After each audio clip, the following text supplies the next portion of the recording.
Final Girl is one of my favorite solo only games that's out there. I think it's absolutely fantastic. I think it's really well done. And so far, there's been two different series of games, Series 1 and Series 2. Now, Series 3 is coming out soon. I'm really excited to dive into that and play that, especially here on the channel on YouTube and also in the live streams over on twitch.tv/D20Woodworking. Friendly reminder, if you have Amazon Prime, you have a Prime sub, which you already paid for. It's real money. You can give it out to your favorite content creators over on Twitch. Just connect your Amazon Prime account to your Twitch account. It's the same company. So you can do that, and every single month give out free money to your content creator that you enjoy, whoever it may be. They will greatly appreciate it. So before Series 3 comes out, I wanted to kind of do like a ranking of my favorite Final Girl boxes, or the ones I enjoy the most. This isn't necessarily like the best ones versus the worst ones or anything like that, or like the easiest to the hardest or whatever. It's just my personal ranking of those 5 boxes here in the first series, my top 5, right? And I first want to say that I enjoy all 5. I will play all 5. I think they're all fun and they all have a place, but this is just, again, my subjective ranking of what I enjoy and what I don't enjoy. And that totally may disagree with your ranking, and that's totally cool too. And if it does, let me know down below in the comments, because I would love to hear it. So starting with number 5 is the Hans the Butcher box in Camp Happy Trails, depending on how you want to look at it. Now, obviously, you can mix and match everything with Final Girl. It's one of the best qualities, I think, of Final Girl, is that you could take a location like Camp Happy Trails, instead of putting it with Hans, you could put it with one of the other killers. It doesn't really matter. I think that's a really cool way that they do things. But the reason that this is my quote unquote least favorite is, again, not because it's bad, it's because I've played it so much. It's a really good intro to the game. And I don't want people to confuse this with like, oh, once you get the grasp of the game, you don't ever play this again. It's not like that at all. It is the box I would recommend starting Final Girl with, and the reason being is because the Butcher, Hans, has no real like extra special things that he has to do, right? The Camp Happy Trails map isn't overly difficult. I think it's a good way that when you go into a new box, like let's say Geppetto or something like that, you could mix Geppetto's location with the Hans killer if you just want to focus on like a new location, understanding every way that works, and vice versa, right? You could put Geppetto on the Camp Happy Trails map if you want to learn how the killer works and you don't want to worry too much about the map. I think the box itself is really important, and whenever I get a new box, one of the first things I try to do, well, I play the box in its entirety, right? So I'll play it with whatever villain and location it came with first, but then I'll mix it up usually with Hans and Camp Happy Trails if I just want to focus on one aspect of it to try to like better understand what the game is trying to have me do, right? So again, not a bad box whatsoever. I've just played so much that I just prefer other boxes at this point. But it's still, in my opinion, if you're going to dive into Final Girl, obviously get the core box because you have to, but get Hans and the Camp Happy Trails. It's a lot of fun. You'll get many playthroughs out of it, and I highly recommend it. All right, so for number 4, I have Geppetto and the Carnival of Blood box. This is my number 4 from the Series 1 of Final Girl. It's a good box.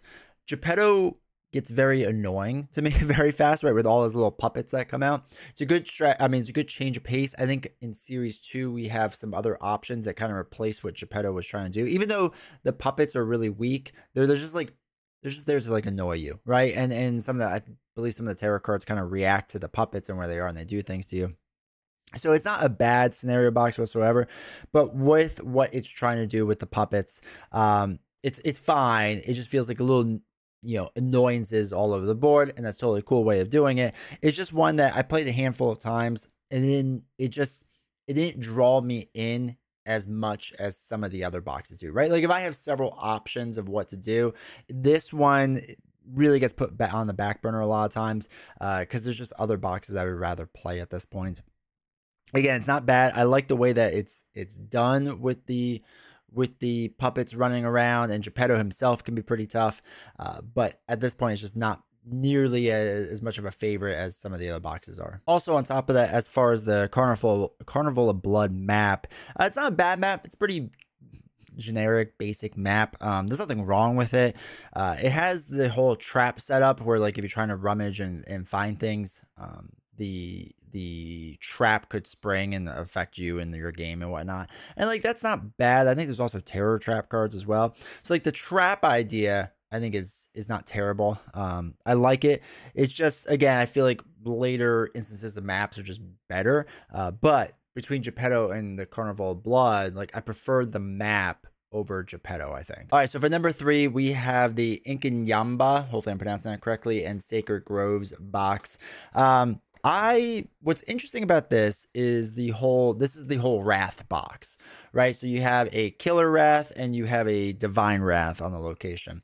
And it's kind of interesting in how it works with the Killer's Wrath. So basically not randomly, but you'll be instructed to either increase or decrease the red lightning bolt for Killer Wrath. And then the box is the Divine Wrath, which is yellow lightning bolt, which like, again, I like these ideas of these wrath tracks, but this is one of the things I talk about where like it's nice to mix and match certain boxes with like Hans and Camp Happy Trails. When I first played Incan Yamba, I kept confusing the yellow and the red arrows because I was or lightning bolts, not arrows, because I was just going a little too fast or wasn't paying like full attention or whatever. So it's really nice to kind of like mix and match that with an earlier box. This way you don't have to worry about one track at a time, especially for your first couple playthroughs, because Incan Yamba can be really tough and is really hard, especially with how the Killer Wrath just kind of like can get out of control like later on in the game. The Divine Wrath can also get pretty tough as well. So there's a lot of things that can kind of just go on with this game that's not great, right? Your horror is going to get out of control. You're not going to get good rolls with I think either track really, the Divine Wrath or the Killer Wrath. So that's going to get out of control. It's going to be really hard to do things. Incan Yamba himself can be kind of a tough villain to deal with. From what I remember, he moves pretty far and does a decent amount of damage. So it's just, there's a lot to potentially deal with there. And I think he has a good amount of health too. But yeah, there's just a good amount to really just deal with him. So he can be really tough. And then the map is just like also not merciful whatsoever and just kind of destroying you. So I like it for the challenge. It's a really good challenge. It is a box that after you play, like again, if you're like me and you want to play the Killer with the location it came with first, it's one of the first boxes I really recommend switching the location or the Killer to like, again, just be able to focus on one of those tracks so you're not like messing yourself up, so you're not getting frustrated. But also those tracks can be really difficult, so you're kind of like lowering the difficulty a little bit as well. All right, so my second favorite box from Series 1 is Poltergeist and Creech Manor, whatever it is. Poltergeist is fantastic. It's really interesting in the way that it works, and this was one of the no, this was actually the second one. There's another one that was more like wow. But this was the second time in this series that I was just like blown away with the mechanic of you can't kill the Poltergeist, right? The Poltergeist has no life. That's not really the purpose in how you beat the Poltergeist. You have to get the whole Mr. Floppy thing, right? So you have Carolyn and Mr. Floppy items will always be included in the game, but neither will ever start with the game face up on the item deck. You create the item decks, and then you basically set these items aside, and then shuffle them in later on to possibly find them.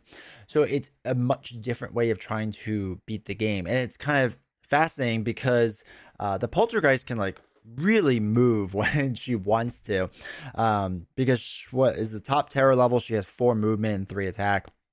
Which gets kind of crazy because you're just trying to run away and you want to sit in this one spot and seek over and over and over to try to like find the items, right? And you can't really just sit in one spot. You kind of have to run around like crazy, which is a really interesting way of doing things. I really like that. Also with Creech Manor, what's fascinating is that it's like a building, right? So it's just a building that's straight up, and you can legit just hop out the window, right? And I think you need ladders at certain points with things, but being able to kind of get out of the building that way is really interesting. I think for Poltergeist, it's a little tough because sometimes a lot of the maps, especially earlier maps, it's like usually a big circle, right? So you can run on those earlier maps in the big circle and kind of stay away from the Poltergeist, and it's a little bit easier way of dealing with her. Creech Manor tries to make that easier because you're not just trying to run through the Killer. You're allowed to jump out of the windows and whatnot. But I still think Poltergeist, like if you're having a hard time with the Poltergeist, like get on a circular map where you can just keep running in one direction. Poltergeist will kind of go around and follow you, or try to take, you know, other people out, or whatever it may be. But anyway, I think the mechanic of that you can't kill the poltergeist, I think is really cool. I think it's really, really fascinating. I really like that mechanic. I think it was well done by them. And again, there was two major times in this game where I went like, wow, that's a really cool way of doing things. This was one of them. All right, so if you've been paying attention to the other boxes, you should know the number one box. But really quick before we get into it, do me a huge favor, make sure to like, subscribe, comment, all that fun stuff down below. But also, if you don't know that, like, videos like this, any talking head videos, will be available on the podcast wherever you listen to your podcasts. You can listen to it there. And second link down below is the link to the newsletter. It gets you updates of what's going on this channel, some of the popular videos, and also board game deals I see from around online. It comes out weekly. Make sure to check your spam folder just in case it ends up there, because I've had that happen with some stuff. But just, you know, if you want to sign up and get those deals and whatnot, feel free to. I appreciate everyone that's done that. Same with the podcast and everyone that's rated the podcast. I appreciate it. Thank you all so much for your support. All right, so my favorite box from Series 1, and it's definitely, without spoiling too much from Series 2, which we'll do that video at some point eventually, this will probably be a top 3 box as well, because I think it's incredibly good. And that is the Dr. Fright and Maple Lane boxes. Now, it's not just Dr. Fright that's really good, and it's not just Maple Lane that's good. Like, they're both really good. So let's start with Fright, because we've been kind of doing the killers first. And this is not Freddy Krueger, right? So they have this whole cool mechanic with the boiler room, which is one of the most fascinating things I think they've done. Which essentially, it's a couple of cards. I think it's like 4 or 5 cards. And during this boiler room, while you're asleep, the villain or the killer can attack you. So you're sliding around these cards in different directions to try to not see Dr. Fright, which is really kind of fascinating. If you see him, he attacks you, right? If you don't see him and you went through the whole, you know, several steps, you wake up. And it's a really cool mechanic, because it feels like there's not, like, there's luck, obviously, because, like, I don't know which side he's going to be on, but there's some skill to it, because on each card, he's in one of the different 4 quadrants. So, you know, I can kind of figure out where he may be and may not be based on how I move around the cards. Like, it's just such a small thing that's just, like, really well done. I don't know how to say it differently than that. Like, it's a really cool mechanic. It's a very simple mechanic, but it works really well. And you don't want to get attacked by Dr. Fright, because at full strength, he does what? 4 attack and has 4 movement, which is kind of crazy. And again, when you're asleep, it doesn't even matter if he's in your spot or not, because he can just hit you and kill you, or attack you, I should say. So it's really cool how it's done. I really, really like that. Really big fan of Dr. Fright and how he works. Again, the map, I don't think is overly difficult, but I think we'll get into it in a second, because the mechanics of the map are cool. But you may need to, like, put an easier map on. Again, go back to the first box with Hans and whatnot, because that might Camp Happy Trails, I should say, because the easier map may make it a little bit easier for you. But yeah, so he's really cool. And Maple Lane basically is kind of the same quadrant idea, right? Maple Lane has 4 different quadrants. There's a bunch of houses, right? You're in, like, a neighborhood. And it's kind of fascinating, because you can't really enter a house with people in it, because they're very suspicious of what's going on. And there's ways to use convince cards to try to convince people to, like, let you into their house, basically. Which, you know, sometimes works, sometimes doesn't. Or, you know, maybe the people just don't survive because Dr. Fright got them, and then you can enter the house that way. But yeah, it's a really cool way of doing things, of just, like, again, that everyone's suspicious of you, that they're not just going, like, hey, just, like, come in my house and come hang out. Like, that doesn't feel legit. So the way they handle that, I think, is a pretty cool way. So anyway, like the map a lot. I don't know if it's my favorite map. I have to really think about that. But it's definitely my favorite killer. And combined, I think they're really, really good, because I like Poltergeist too as a killer. But Dr. Fright, I think the mechanic is really, really neat. And like I said, I'm a pretty big fan of that. So hopefully you've enjoyed this list. Hopefully you enjoyed, you know, the Final Girl, and you've been playing it, because it is a phenomenal game. Like I said, Series 2 is going to be coming out, or Series 3, sorry, is going to be coming out. We'll do the Series 2 video probably in a little bit while. to talk about my top list from that. And then after I play a bunch of Series 3, I'll do a list for that as well. So thank you all for watching this video. I greatly appreciate it. Thank you for liking, subscribing, turn on notifications, all the fun stuff. And I will see you all next time.